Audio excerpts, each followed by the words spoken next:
मेरे इमाम फरमाते हैं सबा वो चले के बाग फले, वो फूल खिले के दिन हो भले, और लेवा के तले सना में खुले रजा की जुबान तुम्हारे।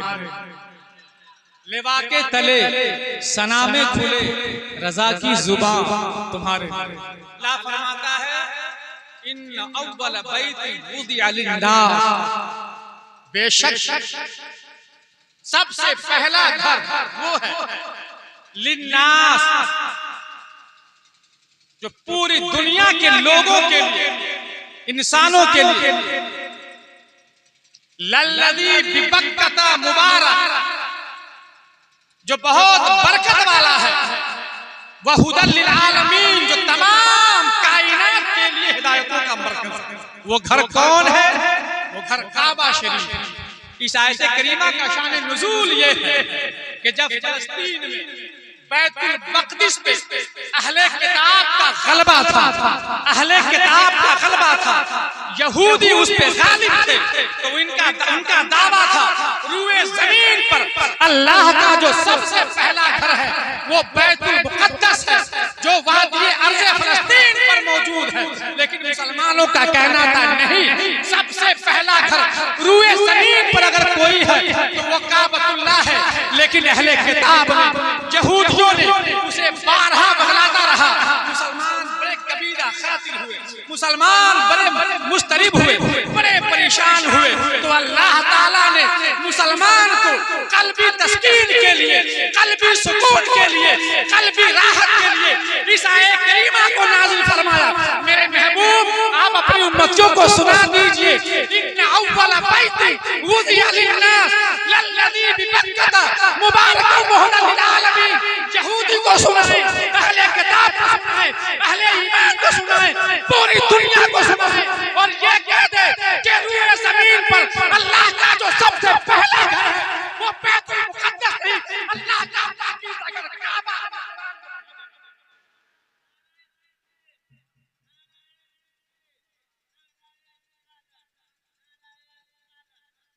जब कुरान की आयत नाज़िल हुई, जब अहले ईमान ने रसूलुल्लाह की ज़बान फैज़ तर्जमान से ये आयत करीमा जब सुनी है, कल्बी सुकून महसूस की है, कल्बी ठंडक को महसूस किया है।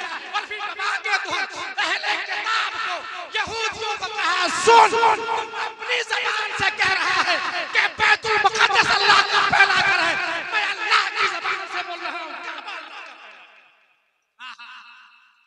ये बैतुल मक़दिस से 40 साल पहले ये काबा की ज़हन अगर हाजिर है तो इसमें एक चैप्टर आपके सामने यहाँ रिलीज करूं, पूरा मजमा मोहब्बतों से बोल दे सुभान अल्लाह। लेकिन एक बात हमें समझ में नहीं आई, काबा बाबरकत है, बाअज़मत है, अल्लाह ने क्या शान बख्शी है, क्या रिफ़अत व बुलंदी अता की है। हज काबा में, उमरा काबा में, मिना काबा में, मुज़दलिफ़ा काबा में, सफ़ा मरवा काबा में, हतीम काबा में, मकाम इब्राहिम काबा में, चाहे ज़मज़म काबा में, अरफ़ात काबा में, ये सारे मनासिक काबा में हैं। मगर रसूलुल्लाह जब दुआ कर रहे हैं तो सुनने तिरमिज़ी की हदीस है, नबी कौनैन की दुआ का अंदाज बदला हुआ है। पूरी दुनिया के लोग आलिम भी जान रहे हैं, हाजी भी जान रहे हैं, हर साहिबाने इल्म जान रहे हैं, साहिबाने इल्म व दानिश जान रहे हैं कि हज और उम्रा का ताल्लुक मदीना से ज़र्रा बराबर भी नहीं है। हज का ताल्लुक काबा से, उम्रा का ताल्लुक काबा से, इसलिए कि जिस मस्जिद से ihram बांधकर उम्रा करते हैं वो मक्का में मौजूद है, जिस मस्जिद से हमें उम्रा हज शुरू करते हैं वो मक्का में मौजूद है। मगर मदीना में है क्या? रसूलुल्लाह की दुआ सुनिए, आका क्या दुआ कर रहे हैं, ए मौला काबा की अज़मतें अपनी जगह सलामत है, मगर मुस्तफा दुआ मदीना के लिए कर रहे हैं। तो क्या दुआ कर रहे हैं? सुनने तिरमिज़ी की हदीस है, आका फरमाते हैं अल्लाहुम्मा हब्बिब इलैना, अल्लाहुम्मा हब्बिब इलैना मदीनता, अल्लाहुम्मा हब्बिब इलैना मदीना कमा अहब्बता इलैना मक्का व शमशा। ऐ अल्लाह हमारे दिलों में मदीना की मोहब्बत काबा के बराबर नहीं, काबा से है तौहीद की सारी अज़मतें काबा में है, हज के सारे उसलूब काबा में है, उम्रा के सारे उसलूब काबा में है, मनासिक के हज पूरा का पूरा मक्का में है।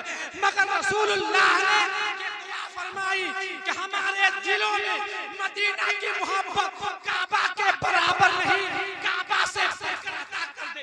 रीज़न क्या है, वजह क्या है?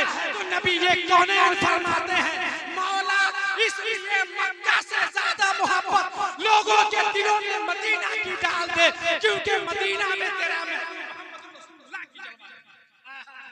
और जहां मुस्तफा हो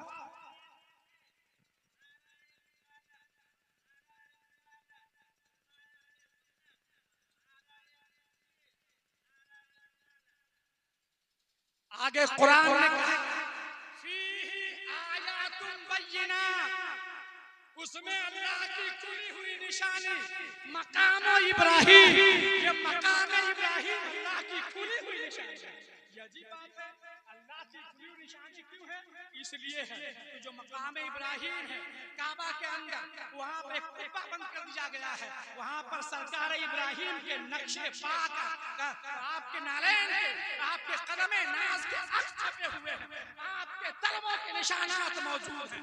अब सुन लीजिए, अजीब बात है, काबा अफजल है, मदीना अफजल है, वादी हरमैन सबके सब अफजल है, मगर जरा याद रखिए, मैं एक आलम तसव्वुर में सोच रहा हूँ, मौला वादी मुक़द्दस, वादी बैतुल मक़दिस, ये बहुत अच्छी वादी है, वादी बतहा ये बड़ी पाकीज़ा वादी है, वादी काबा ये बड़ी पाकीज़ा वादी है। जिस वादी को तूने उम्मुल क़ुरा कहा है कुरान में, उससे बढ़कर वादी कैसी हो सकती है? मगर मौला तूने आदम को हिंदुस्तान में क्यों भेज दिया? ये अजीब सा सवाल है, क्यों भेजा? क्या उस वक्त अर्ज़े फ़लस्तीन नहीं थी? क्या उस वक्त अर्ज़े शाम नहीं थी? क्या उस वक्त अर्ज़े बाबिल नहीं थी? दुनिया के खित्ते में ज़मीन थी, कई वादियाँ मौजूद थी, मगर मेरे मौला तू अपना खलीफा पहला नबी हिंदुस्तान के अर्ज़ पर क्यों नाज़िल किया? तो रसूलुल्लाह की ज़बानी सुन हदीस पाक नबी फरमाते हैं, इसलिए सबसे पहले नबी आदम को अल्लाह ने हिंदुस्तान में नाज़िल किया। रब जानता था पूरी दुनिया में क़यामत के सुबह तक मेरे महबूब का आशिक जिस